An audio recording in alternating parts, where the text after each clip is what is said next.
So the first half of this piece is just some simple chord strumming, but there's a few more things that you'll need to know to make this sound like it needs to sound. The instructions are Freddie Green style comping, which is literally just this quarter note strum style that's pretty popular. It sounds like this. And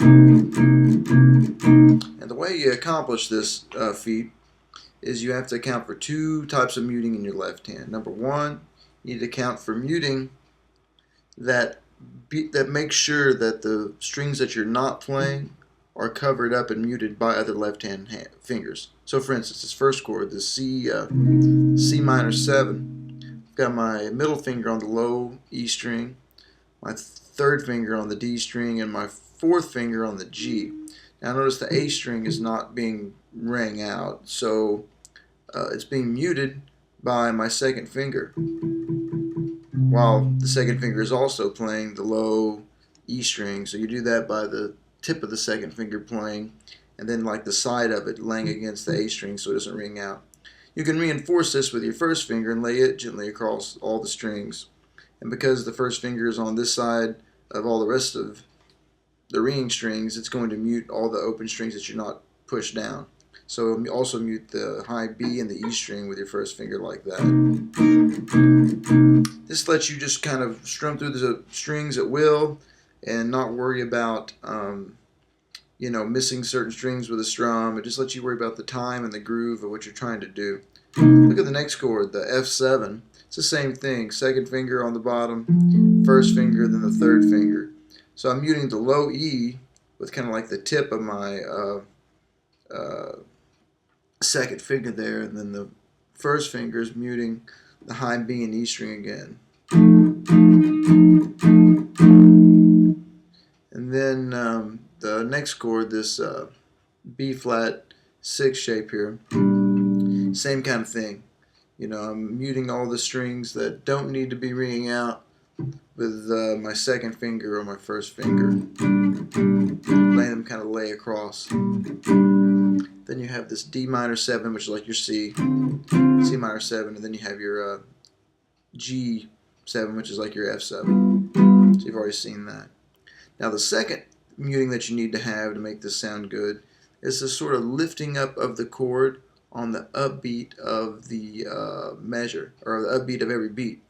So that way you don't have this long, ringing, noisy thing like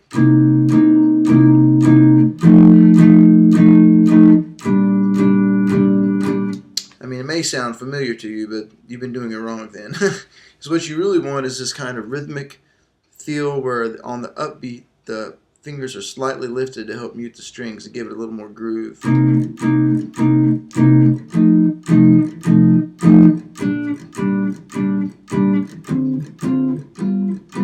So do that, and then sometimes on my right hand I'll go on the upbeat and just kind of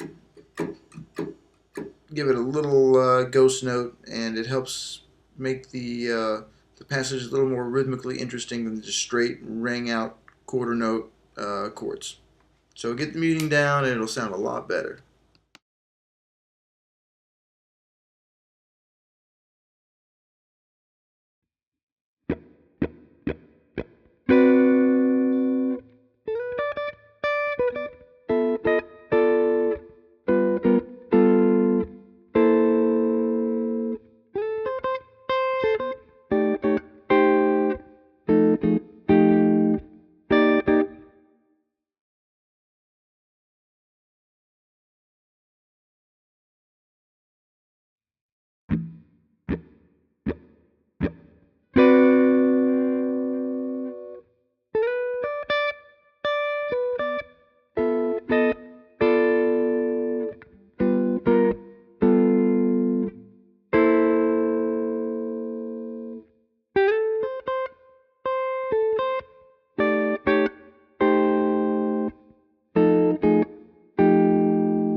So in that previous passage of this swing piece, I made a decision to, after I played this D13 chord right here, went ahead and dropped my pick, and I dropped it all the way to the end of the piece. I did this because I employed a lot of these four note chords, and I played them with my thumb, first finger, second finger, and third finger, and played what you call block chording on them.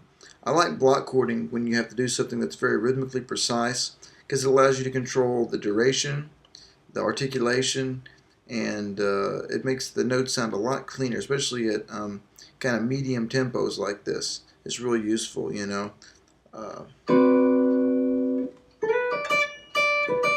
And then I just simply pick individual notes with my first and second finger. So you get this 13 chord going on. And then what you see is like this big 5-note chord that's like this G9 with a 13 extension, flat 13. And then it goes all the way back down to the 5th on the top note. But what I did is I dropped the bottom note. The reason I dropped the bottom note is so I could block chord just 4 notes, because I only got 4 fingers that I'm trying to use in my right hand to do that. And the fingering became a little easier too.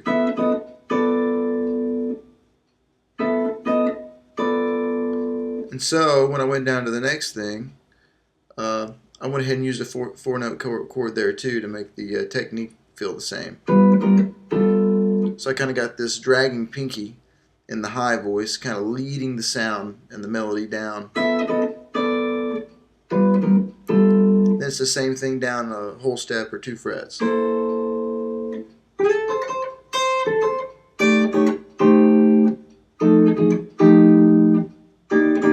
Then the next section starts on that C minor 9 sound. So use the block chording. Try to get the notes to speak all at the same volume, at the same time, so they're not, you know, so they're not rolled, but they're just real clean and precise, all like one thing, like you play them on a piano or something, you know. And if you really wanted to, though, you know, you could play it with a pick. You know, it's not the worst sound in the world. But I don't know, I think it sounds a little messy, and you could do it a little cleaner, I think, with the block in the fingerstyle stuff.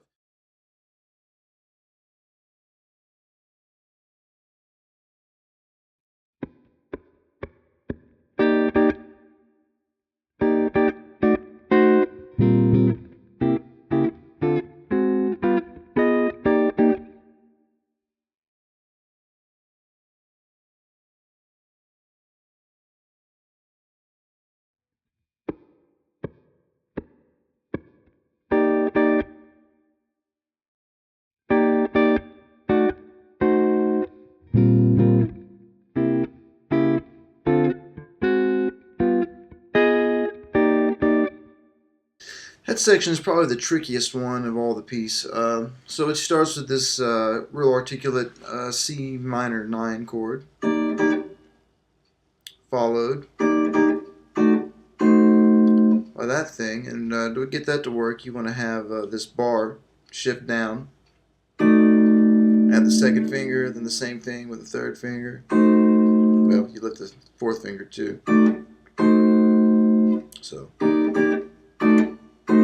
And then you have this 5-note chord, so you're like, well, you're playing with 4 fingers on your right hand. How are you going to play the 5-note chord?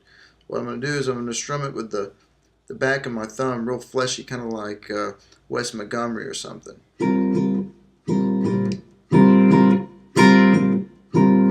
One of the tricks to getting that to sound real good is to find the weight of the strum at the top so you still keep the melody note. It's a really neat, wispy kind of sound happen all of a sudden. I kind of like the contrast. And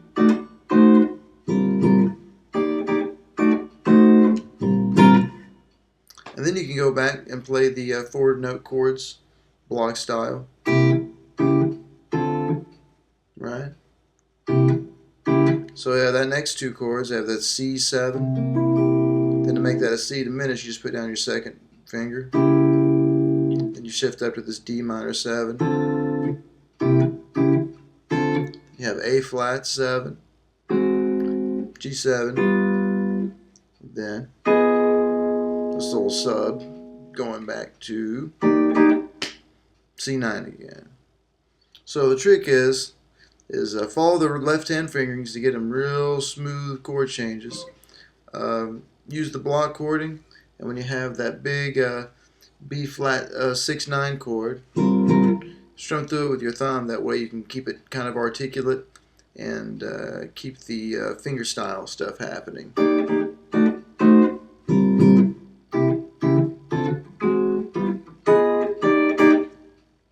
And notice my articulation too on, I've got the long, short stuff happening. Long, short, da, da, da, da, da. Long, short. So yeah, I'm trying to really adhere to the style markings and stuff too. So work that out with the left hand fingerings and the right hand stuff, and you should sound great.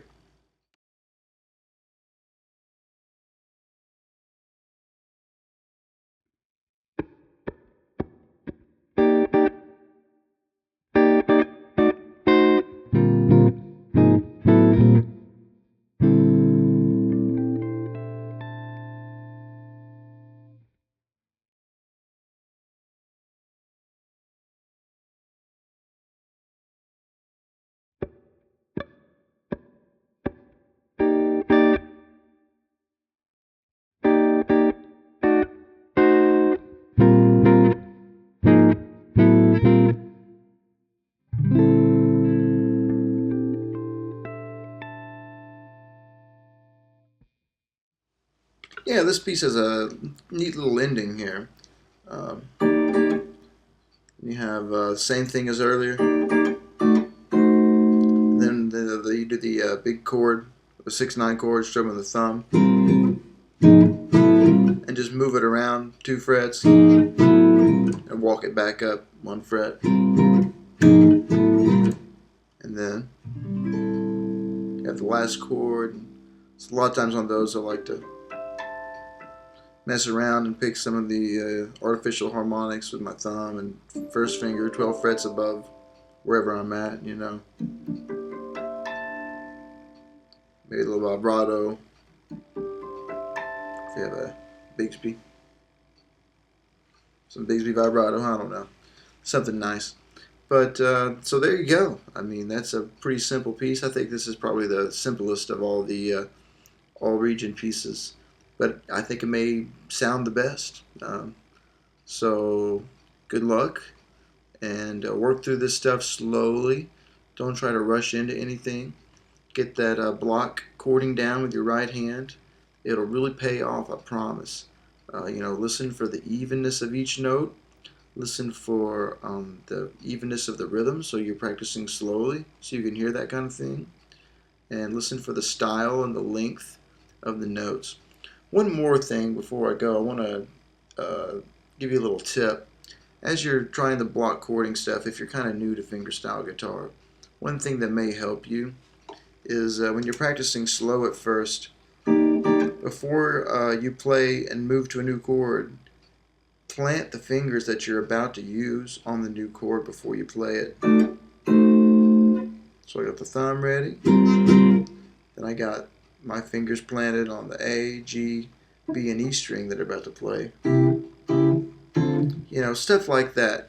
Stuff that'll really pay off if you build it in the technique now. It'll make your right hand just all second nature before you know it. So practice real slow.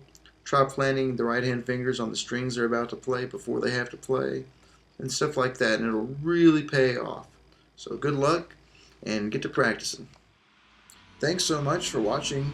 If you have any questions or comments or things you need more help with, feel free to email me at the address below, and I'll be glad to get back to you. I'll also be glad to come assist if you're a band director, give a clinic or some private lessons if I'm in the area.